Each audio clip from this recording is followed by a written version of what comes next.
प्रश्न देखो दिया क्या है 980 ग्राम H2SO4 को सल्फ्यूरिक अम्ल कहते हैं ना। पूरा सूत्र लिखवा है 980 ग्राम सल्फ्यूरिक अम्ल में सल्फ्यूरिक अम्ल के कितने मोल हैं इसको बताना है। तो हमें क्या करना है, पहले सल्फ्यूरिक अम्ल में देखेंगे कितना इसका द्रव्यमान दिया है। तो H2SO4 का द्रव्यमान कितना दिया है इसमें 980 ग्राम। ये तो मुझे पता है।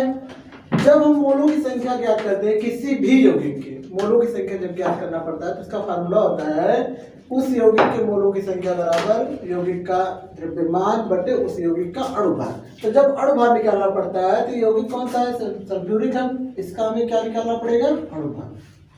सल्फ्यूरिक अम्ल का अणुभार। अब देखो अणुभार निकालने के लिए क्या किया जाता है, सबसे पहले हमें देखना पड़ता है कितने कितने तत्व हैं। जैसे इसमें देखो हाइड्रोजन संख्या कितनी है 2, सल्फर संख्या 1 और ऑक्सीजन संख्या 4। जैसे जैसे संख्या है उसके अकॉर्डिंग उसका भार रख के गुणा कर देंगे। हाइड्रोजन 2 है, 2 गुणे हाइड्रोजन का भार कितना होता है 1 ही होता है 1। अब दूसरे तत्व के पास जाएंगे सल्फर के पास जाएंगे, सल्फर संख्या देखो इसमें कितना है 1 है, तो प्लस 1 गुणे सल्फर का भार कितना होता है 32, क्योंकि इसका क्रमांक 16 होता है, भार इसका 32 हो जाता है 32 प्लस ऑक्सीजन संख्या इसमें 4 और ऑक्सीजन का क्रमांक कितना होता है 8 होता है और भार कितना हो जाएगा इसका 16 इसमें हो जाएगा। अब ऐड करेंगे देखो गुणा करके तो 2 1 का 2 प्लस 32 1 का 32 प्लस 16 चौका 64। क्लियर। अब इनको जोड़ेंगे तो देखो 2 2 4 4 और 4 मिलकर 8 है ना, और 6 3 98 आ गया इसका अणुभार। 98 आना। अब हमें फार्मूले में रखना है सल्फ्यूरिक अम्ल के कितने मोल है, इसके अनुसार हम रखेंगे यहाँ H2SO4 के मोलों की संख्या। यही इसका फार्मूला है मोलों की संख्या। इसका फार्मूला हो जाएगा सल्फ्यूरिक अम्ल का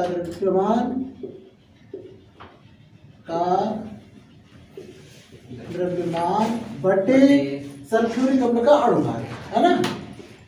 सल्फ्यूरिक अम्ल का अणुभार। अब देखो द्रव्यमान तुम्हें खुद से पता है, प्रश्न में पहले दिया है 98 का 980 ग्राम दिया है ये बटे सल्फ्यूरिक अम्ल का अणुभार अभी निकाले हो 98 है ना।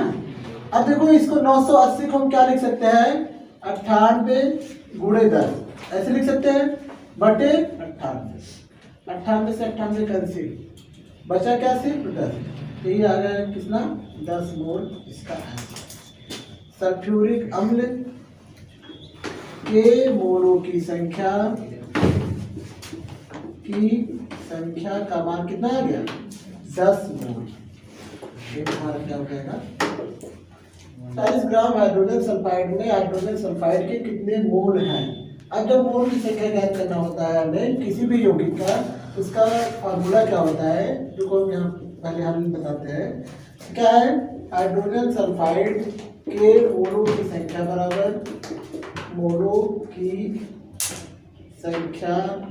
होता है हाइड्रोजन सल्फाइड का द्रव्यमान बटे हाइड्रोजन सल्फाइड का अणुभार है ना।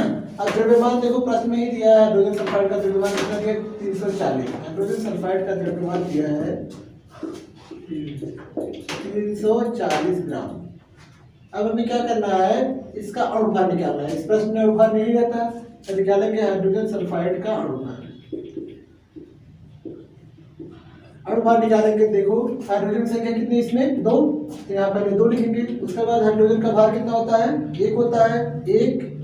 उसके बाद दूसरे तत्व के पास जैसे आएंगे दूसरा तत्व कौन सा है सल्फर है, तो प्लस सल्फर संख्या 1 गुणे सल्फर का भार होता है 32। इसका क्रमांक होता है 16 परमाणु क्रमांक और भार होता है 32। ऐड करेंगे तो 2 प्लस 32 बराबर कितना आ गया 34 है ना। अब इन दोनों मान इसमें रखेंगे इस फार्मूले में। जैसे रखेंगे तो यहाँ लिखेंगे हाइड्रोजन सल्फाइड के मोलों की संख्या बराबर हाइड्रोजन सल्फाइड का द्रव्यमान बटे हाइड्रोजन सल्फाइड का अणुभार। जैसे रखो विमान, द्रव्यमान कितना है 340 ग्राम और भार कितना है 34, कट जाएगा तो बचा कितना, सिर्फ इसको हटा दोगे तो बचेगा सिर्फ 10 मोल। यही हो जाएगा इसका आंसर, 10 मोल इसका आंसर आएगा।